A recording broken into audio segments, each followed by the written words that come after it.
Herbal EcoBank.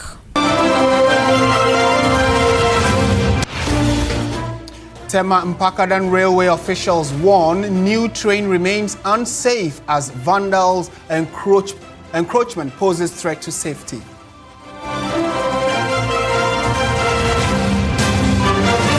And also coming up tonight's Kede Magistrate Court fines 4 boys 15,200 cedis for assaulting Kede Senior High Technical School teacher, or in default serve 6-month jail term. And also coming up, Arise Ghana members protest at U.S. Embassy to demand urgent extradition of former Finance Minister Ken Ofori-Atta.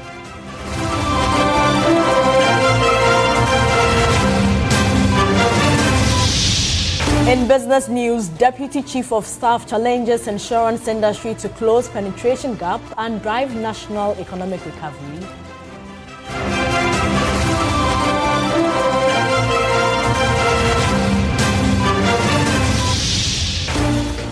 On the international front, Togo arrest and extradite Burkina Faso's former leader to his home country after authorities in Ouagadougou accused him of plotting to kill his successor.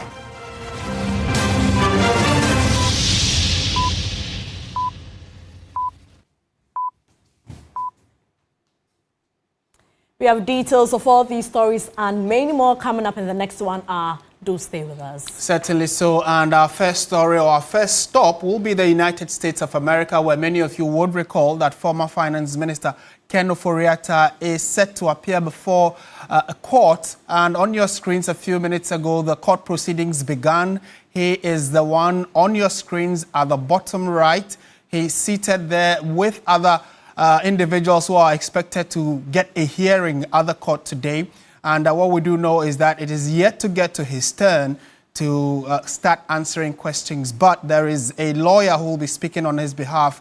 And as and when the proceedings do resume, we'll update you shortly. But he is there with a number of other individuals who are waiting to hear how their fate will turn out, because the court is handling a number of immigration issues today. Included in that is Ken Ofori-Atta, Ghana's former finance minister, who is also awaiting to hear whether or not he will be deported or giving a visa extension to stay in the United States. All of that will be clear to us, hopefully in the next few minutes, getting to about an hour. Back in Ghana, members of the pressure group Arise Ghana say they are incensed at the continuous stay of former Finance Minister Ken Ofori-Atta overseas, demanding urgent action from United States authorities for his extradition.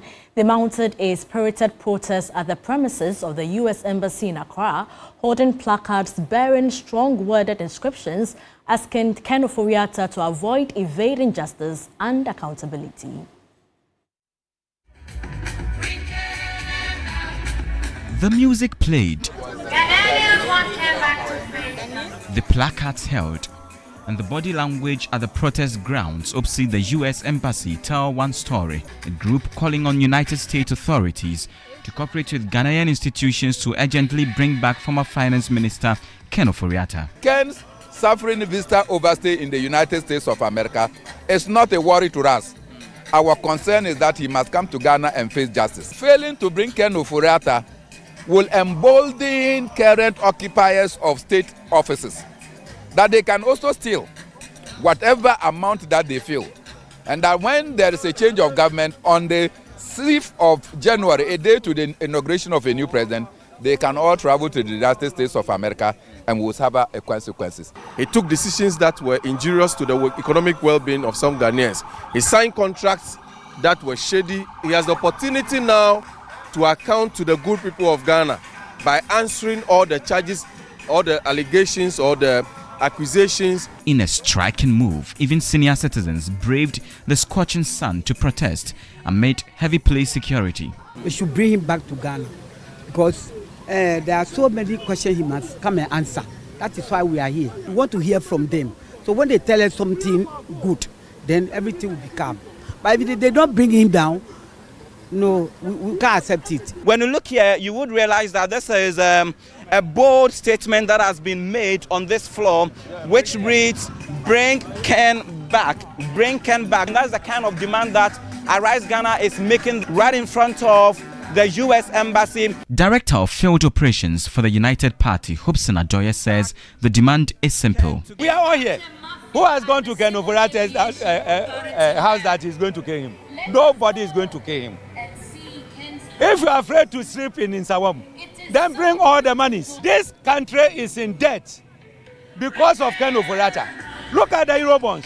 Ken Ofori-Attah is not superhuman than all other persons. If today's court fail, we'll continue to pursue it till the time you come. So you do not see more people coming here massing up, but the situation, or what they tell me, is that it's not about numbers, it's about the issue, it's about what they are demanding, it is about what they are requesting, and which is what they have brought here, demanding that the U.S. authorities do one thing, just one thing: deport or extradite Ken Ofori-Attah back to this country. They found space on the floor to protest and say they will continue until officials at the U.S. Embassy convey their message to the relevant authorities overseas. Christian Yale, TV3 News, U.S. Embassy, Accra.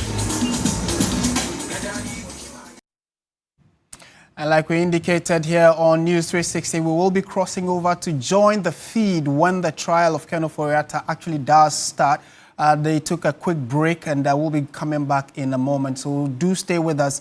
You'll also get to witness or hear what exactly will be transpiring in court. But back home in Ghana, the minority in parliament is demanding the immediate removal of Foreign Affairs Minister Samuel Okudzeto-Ablakwa over diplomatic infractions that has led to the U.S. placing temporary immigrant visa ban on Ghana and 74 other countries. They allude to the fact that under his tenure, Samuel Okudzeto-Ablakwa speaks quickly, absolutely, and recklessly, which has destroyed Ghana's hard-won reputation. George Quinning has more in this report. U.S. President Donald Trump has placed temporary ban on immigrant visas for some 75 countries, and Ghana as part of them. According to the minority, this is as a result of the recklessness of the Foreign Affairs Minister Samuel Okudzeto-Ablakwa. Under his tenure, they say he speaks absolutely, quickly, and recklessly, and so they want the Foreign Affairs Minister to go. We cannot continue down this path. The national interest demand change. The welfare of millions of Ghanaians demand it. Ghana's reputation in the world demand it. Your foreign minister have outlived his usefulness.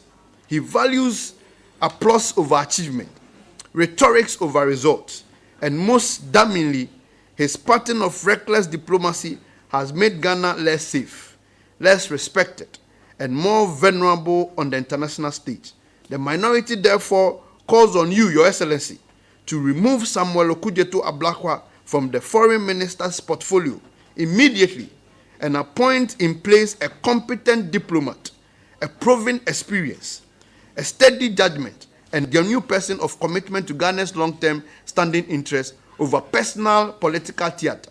Leading the minority was the deputy ranking member on the Foreign Affairs Committee of Parliament, Nana Asafo Aye, who asked the president to recall Ghana's ambassador to the U.S., Victor Smith, over similar diplomatic infractions. Ambassador Smith has apparently forgotten that his job is not to be the government propaganda chief in America.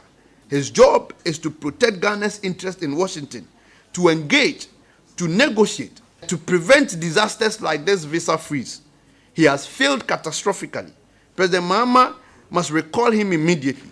Ghana cannot afford ambassadors who prioritizes press release breaching confidentiality on consular services over diplomatic engagement when our national interests hang in the balance. As part of their demands, the minority is asking for an immediate public accountability, that's within 7 days, and the employment of a direct diplomatic envoy, and accountability and leadership change. George Quinning, TV3 News, Parliament House, Accra. Let's interrogate the demands of the minority a bit further. Joining us on phone now is Dr. Bonnie Yaogebe, who is an international relations analyst. Doc, a very good evening to you. Thank you for your time. I'm sure you have heard what the minority is asking for, but before we go to them, is there any merit in what they are saying, that the Foreign Affairs Minister speaks recklessly and has endangered Ghana's reputation by his deeds and works? Hello, Dr. Yaugebe. Yes. Can you hear me? Evening. Can you hear me, sir? Yeah, good evening. Good. I was asking that if you follow what the minority in parliament said, they are saying, or they are asking for the dismissal of Foreign Affairs Minister Samuel Okudzeto-Ablakwa. And I'm asking you as an analyst or who've been following this issue, do they have any merit in their assessment calling for the Foreign Affairs Minister to be sacked? I politely disagree with the minority's position.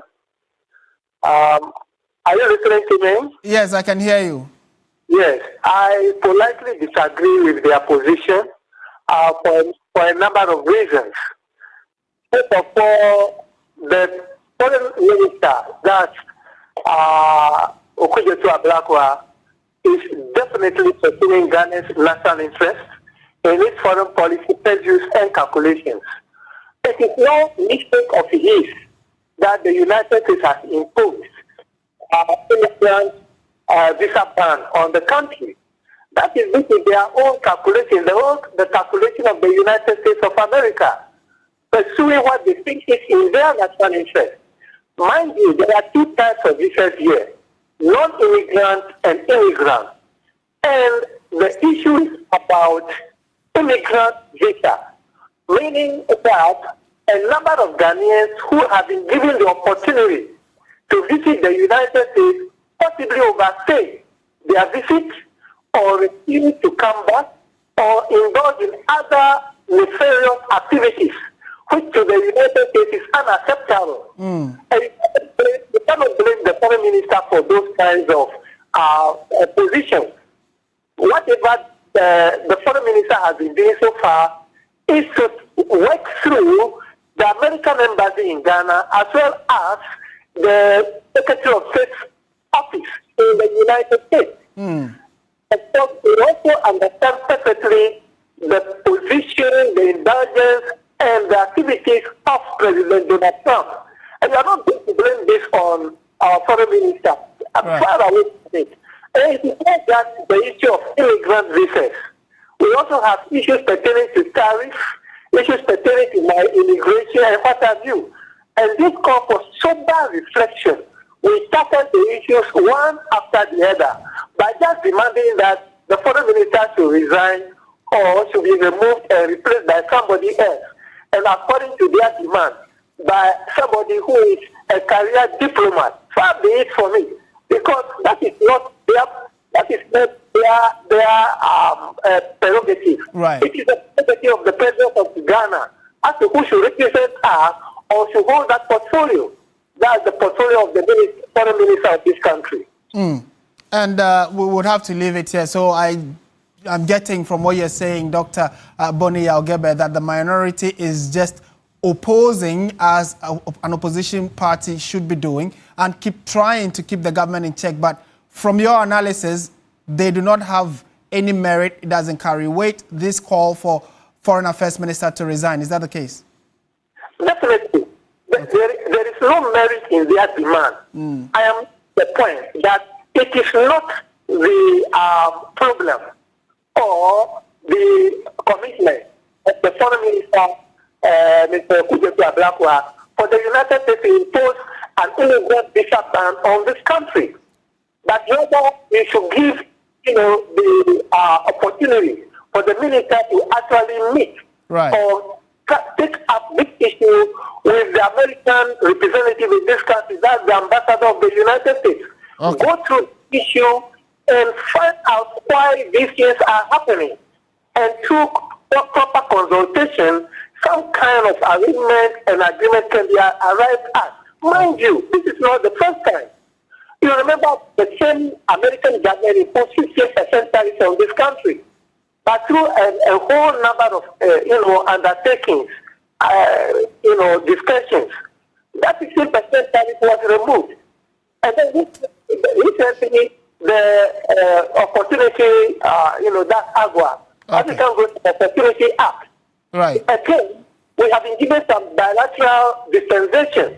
So Ghanaian, industrialists, businesses have been given the opportunity to continue to export their goods right to the United States. So one at a time, our foreign ministry, headed by Mr. Okujeto Ablakwa, will continue to tackle these issues and find resolution to all of them. Right. I don't think that the demand for his removal is the answer, but rather can the minority come out with more plausible suggestions, okay? Critical Mr. Boni, thank you. And come forward and help the Ministry of Foreign Affairs to resolve the issues. Doc, thank you so much for speaking to us this evening. Dr. Boni Yaogebe is an international relations analyst and just trying to help us understand the concerns raised by the minority in Parliament earlier today, asking for Samuel Okujeto Ablakwa, the Foreign Affairs Minister, to resign over what they call recklessness in his commentary or his holding of the portfolio. Well, we'll see what the coming days, will throw up, especially if we're going to be getting a reaction from the minister. However, like we indicated right from the onset of the bulletin, the former Finance Minister, Ken Ofori-Atta, is before the court in Virginia. A few minutes ago, we saw him on pictures and videos that were circulating, sat in court. It is a virtual hearing, so he was also sat in front of a camera awaiting his turn. When definitely the judge calls his case, it will be heard. His lawyers are also there, and we have credible information coming in that his lawyers are asking for a review of the hearing proceedings because it is a public hearing. Many Ghanaians are interested, and the link that has been shared for all of us to be able to follow the proceedings, that link has been inundated by a number of Ghanaians who have expressed interest. On your screens now is the courtroom. On the right-hand side is the judge who is presiding over a number of immigration cases that are coming before the court today, or that will be heard. And so for those of you who are monitoring us on social media as well, do stay glued to your sets and also follow us on social media. We will update you as and when it is the turn of Finance Minister former Ken Ofori-Atta to appear before the judge for his case to be heard. We'll update you on that. Do stay with us.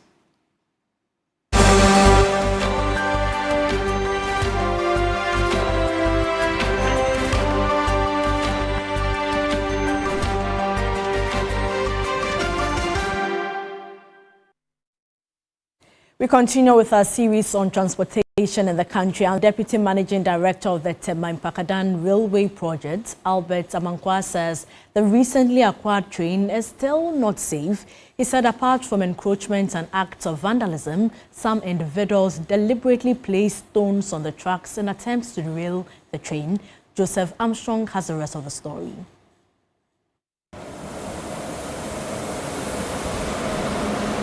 October 2025, the Ghana Railway Development Authority commenced rail services on the Tema-Mpakadan rail line, which forms part of the Ghana-Burkina Faso Railway Interconnectivity Project. The rail line links Tema to Mpakadan, where domestic freight is transported onward via the Volta Lake to the northern part of Ghana and Burkina Faso. The project is designed to create a multimodal transportation network integrating road, rail, and lake transport to improve mobility and trade. The service, which began operations last year, currently runs between Tema and Afienya 3 times daily. Interacting with passengers on board, many expressed excitement. Very nice, very good experience. So everything is cool. We are cool now. It has been a great ride for me since I started school. I always use it and it's very comfortable. I can feel like an hour plus from Committee 1 or even sometimes struggle in getting a vehicle from Committee 1. But since I joined the train, like within 15 minutes, I'm at Afienya, which I can get another car to go back home. So in less than like 45 minutes, I should be home. You need more of these things. Yeah, you need more everywhere. Some people can even work from Kumasi.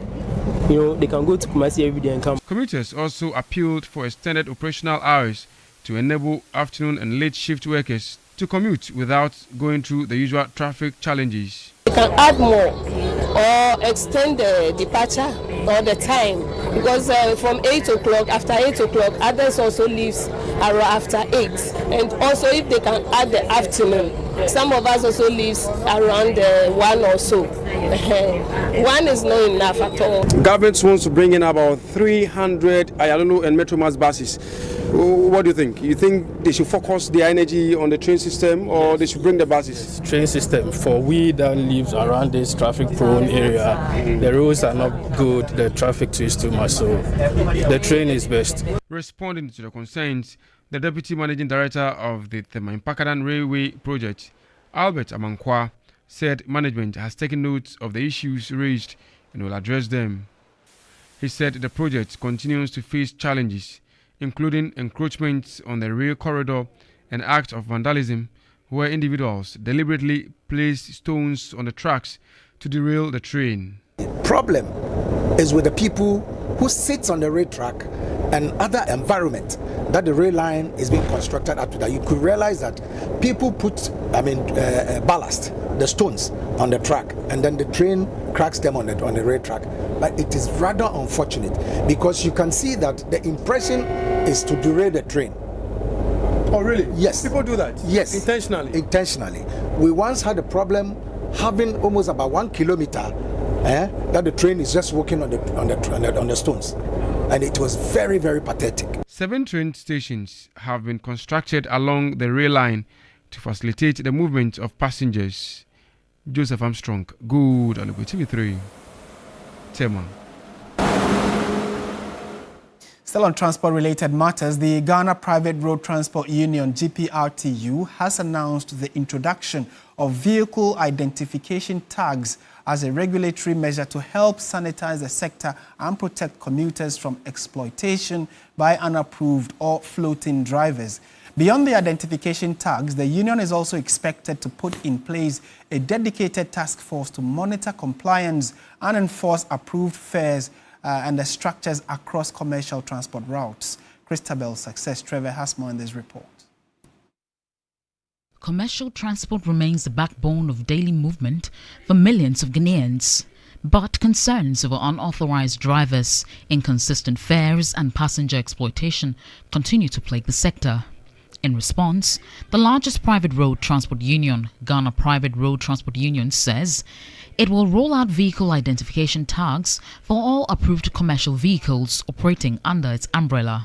We've all agreed with the sticker system that yes, all the vehicles should make sure they place stickers indicating the union they belong to, so that they will not come up with some malpractices which will put our name in a very bad situation. According to the union, the tags will make it easier for passengers to distinguish registered drivers from unapproved operators, especially at busy terminals and along major routes. Beyond the tags, the union plans to establish a dedicated task force to monitor compliance. We form a strong task force made up of the union guards, the assembly and the police as well.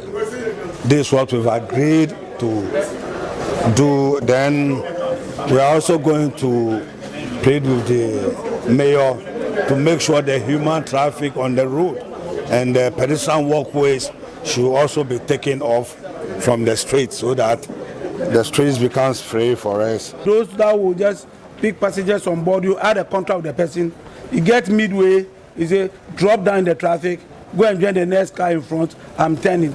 We have to make sure that all contracts between passengers, drivers and commuters are respected to the latter. Drivers say enforcement will be key, as previous attempts to regulate fares and driver conduct have often failed due to weak monitoring. Commuters, meanwhile, are hopeful the measures will bring some relief. The stickers, drivers sticker, with these stickers, we know where we belong. In the case of any issue, we'll have them resolved.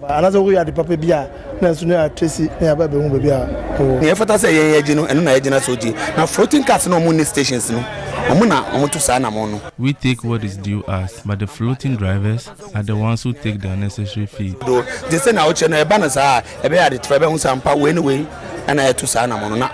a good idea.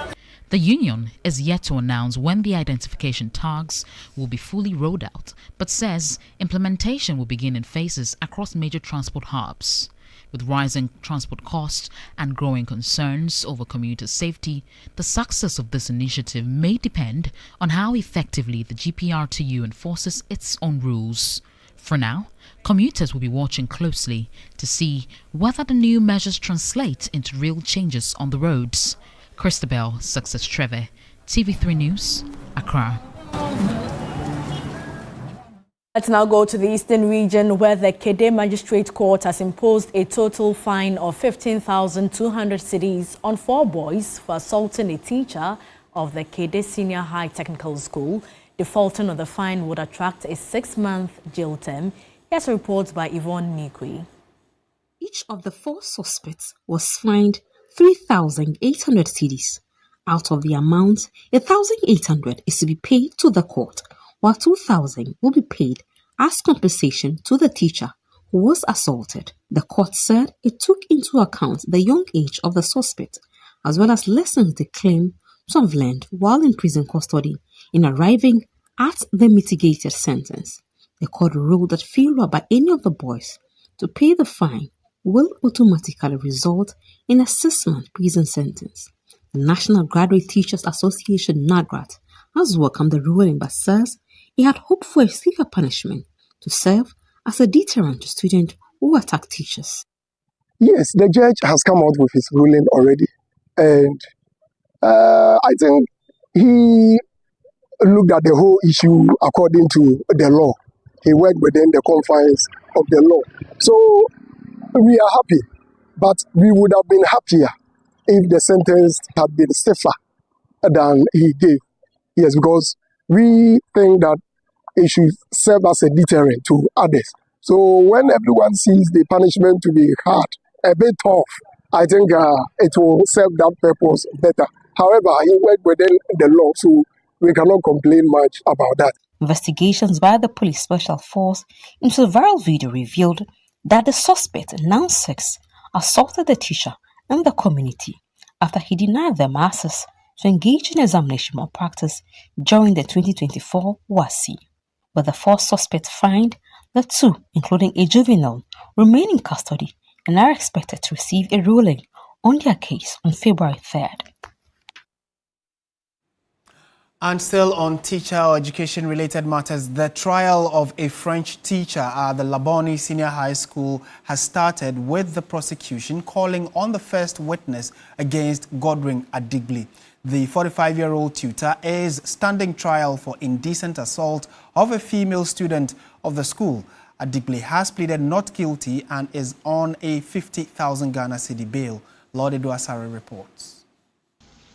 At the Domestic Violence and Victim Support Unit's Dofsu Courts at the police headquarters, led by the prosecution, the first witness's testimony was adopted as evidence.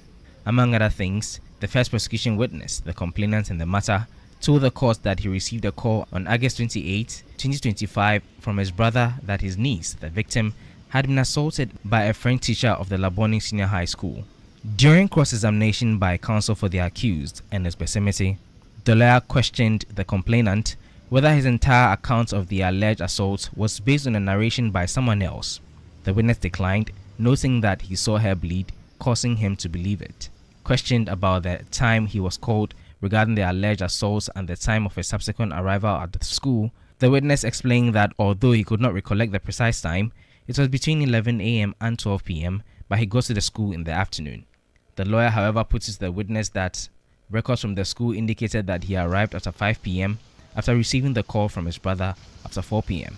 When the accused lawyer asked him whether he visited the scene of the alleged assaults in the school, the witness responded in the negative, noting that the school has restrictions on certain places, including the French lab. The witness also told the court that the accused person admitted to kissing and inserting his fingers in the private parts of the victim in the headmistress' office. The court sealed the mouth of the witness and adjourned proceedings to Thursday, January 22, for continuation of cross-examination by lawyer for the accused person. Lord Eduasare, TV3 News, Accra. Now, a family member of the wife of former NPP Klote Kole parliamentary candidate Valentino Ninoy Norte has disclosed that he threatened to kill her after she asked for a divorce. They are pleading for justice to be served. Ninoy has been charged with attempted homicide, possessing an instrument of crime with intent to use, and tampering with or fabricating physical evidence. Lord Edwasari reports.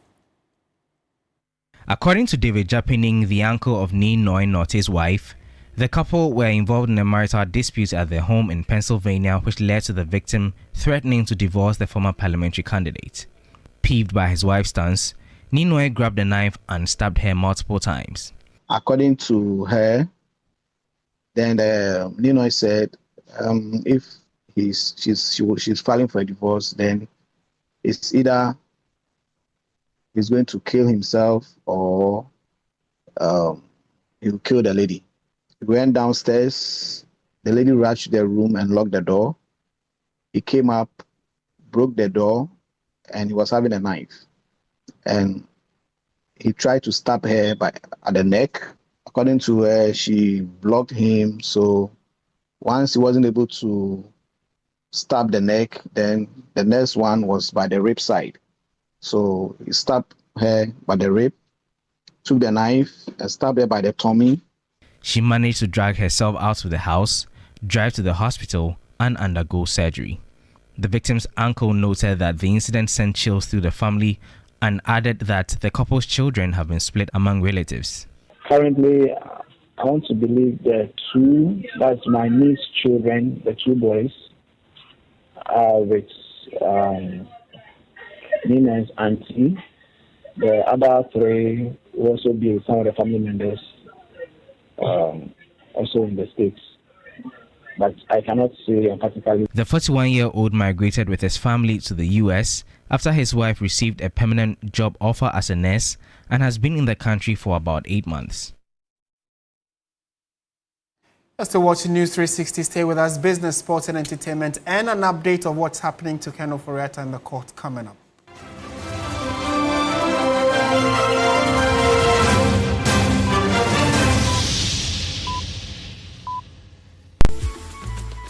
I love President Charcoal.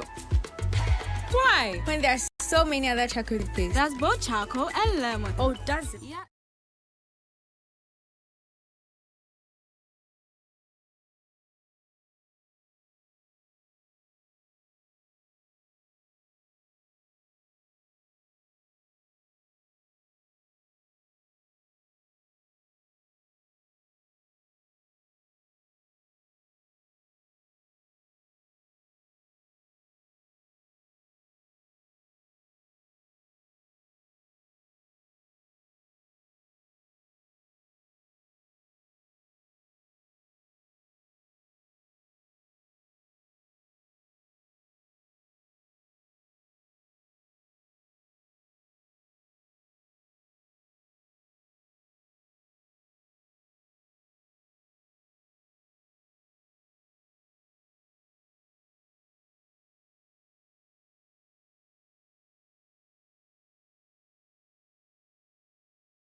Hello there, good evening and welcome to the business segment here on News 360. I am Michael Obodu. Now, the Deputy Chief of Staff for Administration, Nana Oyebampo Ado, has called on leaders in the insurance sector to innovate and re-engineer their products to improve national insurance penetration. There's a stark disparity between Ghana's insurance market and the broader African landscape. Currently, insurance penetration in Ghana remains stagnant below 1%, significantly lagging behind the continental average of 2.8 to 3%. Representing the Chief of Staff at the investiture ceremony, Nana Oyebampo Ado emphasized that for the industry to bridge this gap, it must move beyond traditional models and find creative ways to reach the informal sector and the underserved. We must be honest with ourselves.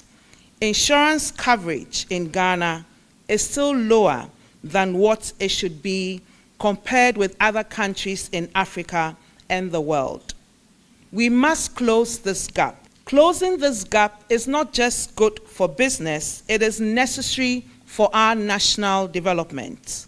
The 12th president of the Ghana Insurers Association, Boatema Bafuewa, engaged the media.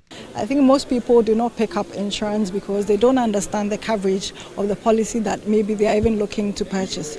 So I think the first thing we need to do as insurers is to ensure that public education and on insurance and the products that are being sold out there are properly explained to the client. People will be able to patronize the insurance a bit better. Second one as well is to give variety in the product offerings and also to make sure that it is affordable. Deputy Chief of Staff for Administration called on the insurance industry to leverage its strategic position to catalyze Ghana's broader economic development. Insurance is not just a minor service. It is a key part of our economic growth. It supports entrepreneurs, protects businesses and families from unexpected losses, and it gives people confidence to invest and plan for the future.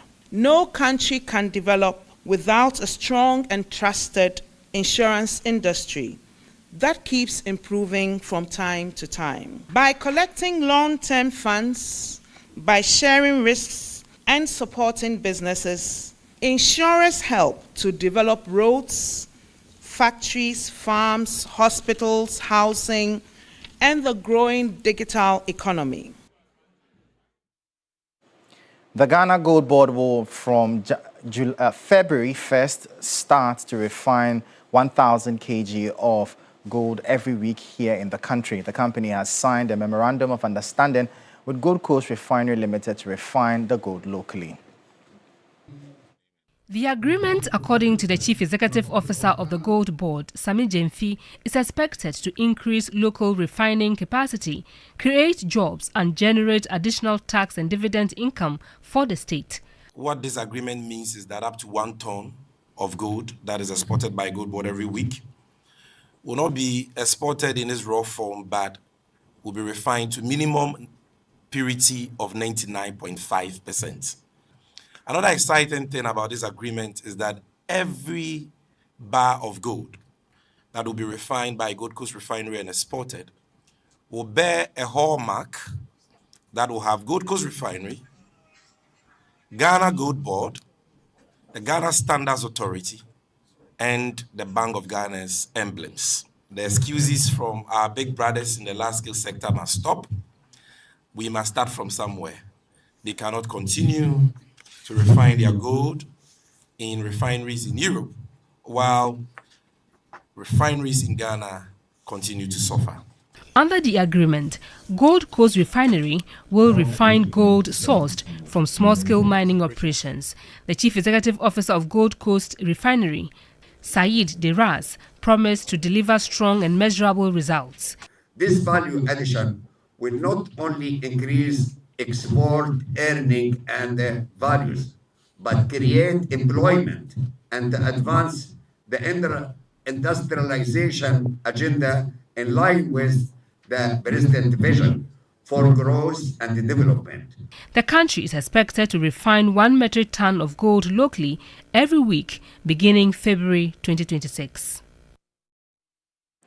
And that'll be all for the business segment here on News 360. I am Michael Obodu. We'll bring you updates now from the currency and the commodities market.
Hello, good evening, and welcome to the sports segment here on News 360 with me, Oreko Ampofo. We begin with boxing, where a magistrate court sitting in Sagamu, Ogun State, on Tuesday adjourned the case of 45-year-old Adeniyi Kayode, the driver involved in the fatal road crash that claimed the lives of 2 aides of former boxing champion Anthony Joshua, until February 25th. 2025.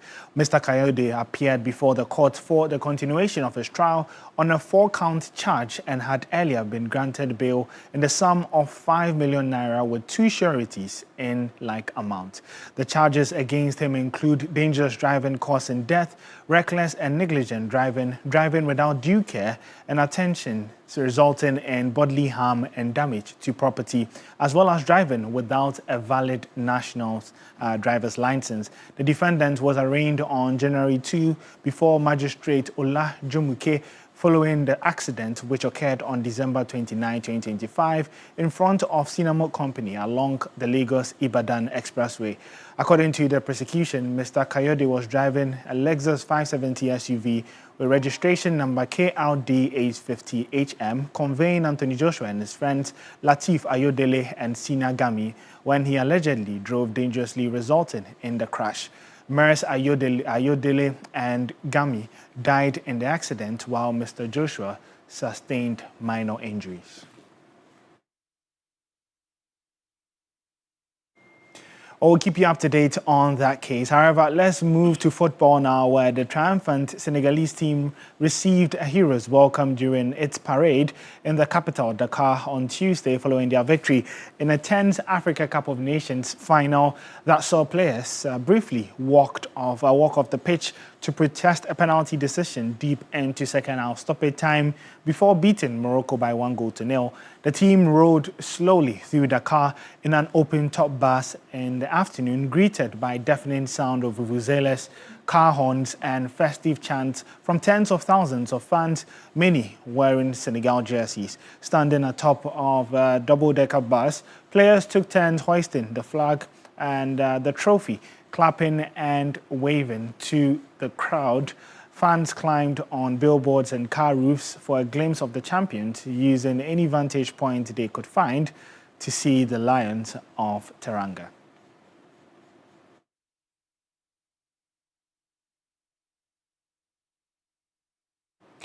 Well, a big congratulations to them. However, let's do some Champions League now, where there's match day 7 of the league phase. So it's the penultimate games in the league phase. Some surprise results already coming in.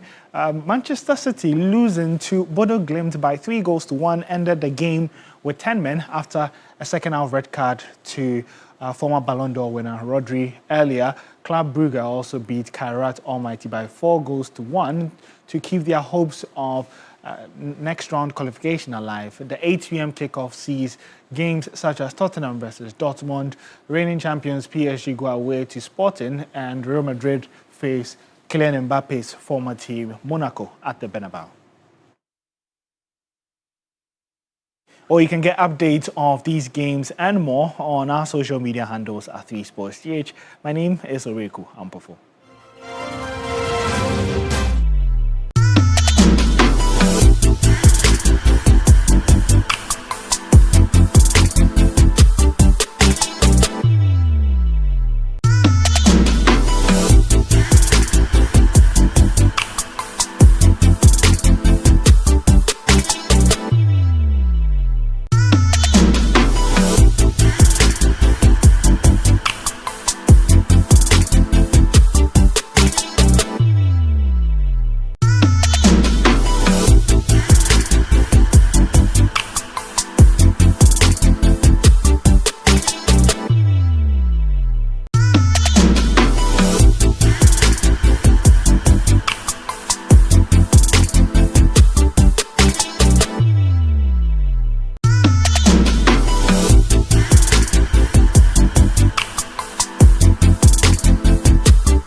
Tonight in this segment, he stands alone in his lane, representing rap on a stage dominated by vocals. As Mentor, the breakout edition heads into its grand finale, DNA says he's ready to make his mark as the competition's only rapper. The versatile artist tells Owusu Warai he is fully prepared for the ultimate showdown. Nobody go fit to throw me. Rap me start, the flow me spark, nobody go fit to stop me. Me spit the fire, punch it hard, I want from me more, I'm a deadly. So DNA is a vessel of greatness, wicked songwriter. I am a medical laboratory scientist, so I was in the lab working on samples, but then the music is also a gift, so I know if you hide. So I pull up for Mentor. From street rap sessions to Ghana's biggest music reality stage, DNA's journey has been one of grit, growth and purpose. Born Daniel Nelson Aqua, the rapper and songwriter has emerged as one of the standout finalists of Mentor, carving a unique path as the only rapper to make it to this year's grand finale. So far, it's been amazing. It's a turnaround for my career and I'm very grateful. Known for his sharp lyricism, vocal clarity and commanding stage energy, DNA has consistently thrilled judges and audiences with his delivery. Beyond music, DNA is a trained medical laboratory scientist, having studied medical laboratory science at the University of Health and Allied Sciences in Ho. He describes the Mentor platform as a life-changing experience. Mentor has been the, should I say, a carver. Like, yeah, because I came here as a log, but I feel like Mentor has carved me. So right from here, I'm ready for whatever. Make you people watch out.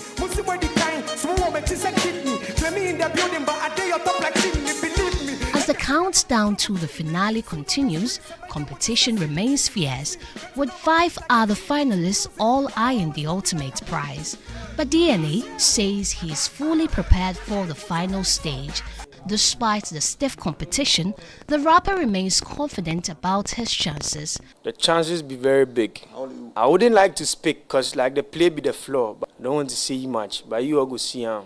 As anticipation builds ahead of the grand finale, the rapper has a clear message for fans. So far as a day among the 6, I win already.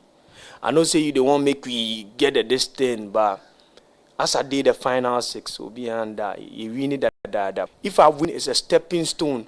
With the stage set and excitement mounting, all eyes will be on DNA, the only rapper in the finale, as Mentor, the breakout edition, prepares to crown its next star.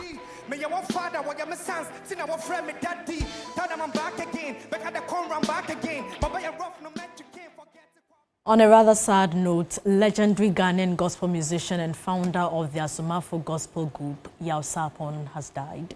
The news of his passing was confirmed by Nana Poku, his manager. His death comes barely a month after the passing of Mami Tiwa, a key pillar of Yaw Sarpong's Asomafo music group, a loss that deeply affected his gospel music fraternity.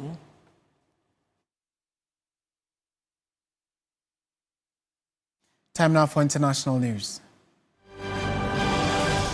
Togo has arrested and extradited Burkina Faso's former leader to his country after authorities in Ouagadougou accused him of plotting to kill his successor, Paul Henry Sandaogo Damiba, who came to power in a coup in 2022 before himself being overthrown by Ibrahim Traoré 8 months later, is accused by the current regime of masterminding an assassination attempt against Traoré. According to the Togolese Justice Ministry, Damiba was handed over to the Burkinabe authorities on Saturday. It says as part of the deal, Burkina Faso promised to ensure physical integrity, dignity and fair trial rights of Mr. Paul Henry Sandaogo Damiba and the absence of the death penalty. Ugandan military chief Muhoozi Kainerugaba has given opposition leader Bobi Wine 48 hours to surrender to the police following a contentious presidential election. And that's it for our bulletin. And like we indicated, the ongoing hearing of Ken Ofori-Atta's case in the U.S. So the latest regarding that is lawyers of Ken Ofori-Atta have asked or prayed the court for his case to be heard in camera, meaning not publicly as we all anticipated. So it is being held in camera, and we will update you subsequently on whatever the outcome will be. That's it for our bulletin. My name is Martin Asiedu Date. And I am Portia Gabodu. Join Beatrice Sedu at 9 p.m. for Agenda. And there's Ghana Tonight at 10 p.m. with Alfred Okanse. Good evening.